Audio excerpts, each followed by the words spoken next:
अमरोहा निवासी बरेली मुरादाबाद खंड के शिक्षक विधायक डॉक्टर हरिसिंह ढिल्लों के आवास पर जीत का जश्न। पश्चिमी बंगाल समेत 3 राज्यों में भाजपा की प्रचंड विजय का उत्सव।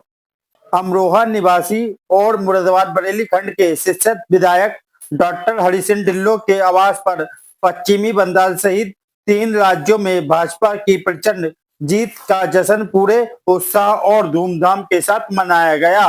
कार्यक्रम की अगुवाई करते हुए डॉक्टर हरिसिंह ढिल्लों ने कार्यकर्ताओं के साथ ढोल नगाड़ों की थाप पर खुशी जाहिर की और जीत को जन समर्थन व नीतियों की सफलता बताया। इस दौरान पूरे परिसर में भारतीय जनता पार्टी जिंदाबाद और मोदी योगी जिंदाबाद के नारों की गूंज सुनाई दी।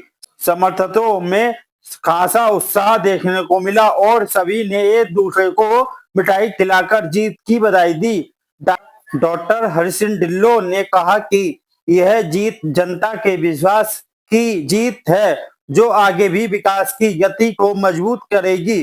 कार्यक्रम में बड़ी संख्या में कार्यकर्ताओं और समर्थक मौजूद रहे जिसमें माहौल पूरी तरह जश्न में बना रहा। देखिए, जश्न लोगों के दिल से है, लोगों के मन से है और मैं समझ सकता हूं कि आज जो हमारी भारतीय जनता पार्टी की देश के प्रधानमंत्री नरेंद्र मोदी जी के नेतृत्व में, देश के गृह मंत्री आदरणीय अमित शाह जी के नेतृत्व में, हमारे देश के राष्ट्रीय अध्यक्ष के नेतृत्व में ये चुनाव पश्चिम बंगाल, पांडिचेरी और आसाम में जीता है, एक ऐतिहासिक जीत हुई है। और लोग समझ सकते हो कि ये कभी कल्पना भी नहीं कर सकते कि भाई पश्चिम बंगाल में भी भारतीय जनता पार्टी कभी चुनाव जीत सकती है।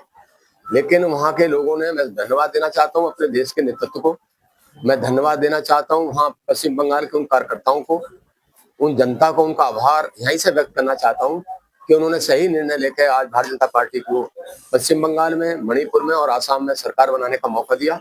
और निश्चित रूप से बॉर्डर का स्टेट है हमारा, कहाँ का, वेस्ट पश्चिम बंगाल जो लगा हुआ है वो बांग्लादेश से लगा हुआ है। जिस तरीके से हमारे हालात जम्मू कश्मीर और में लगे थे उसी तरीके के हालात उधर भी थे।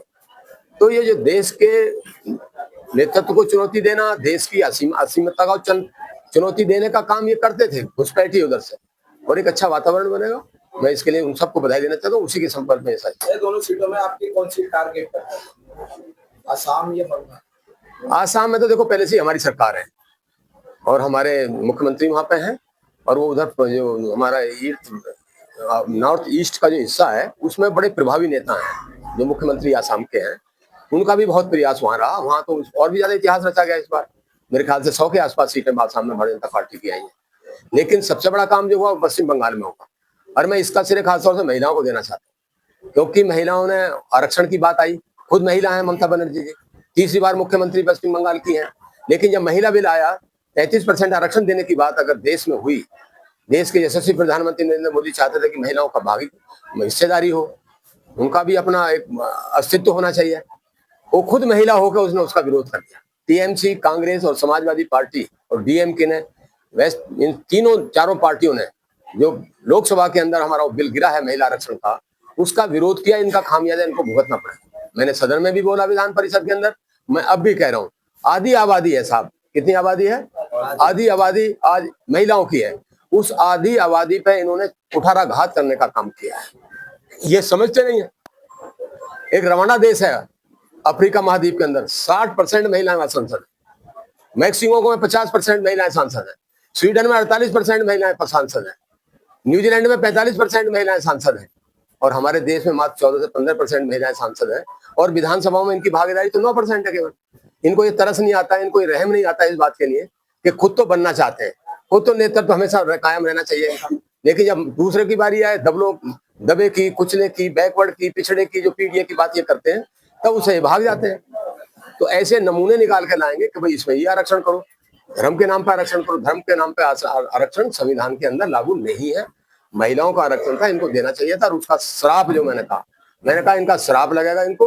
और 2037 में भी जो आधी आबादी की महिलाएं, सब भारतीय जनता पार्टी को वोट करके प्रचंड बहुमत की सरकार बनाने का काम करेंगी। बहुत बहुत धन्यवाद।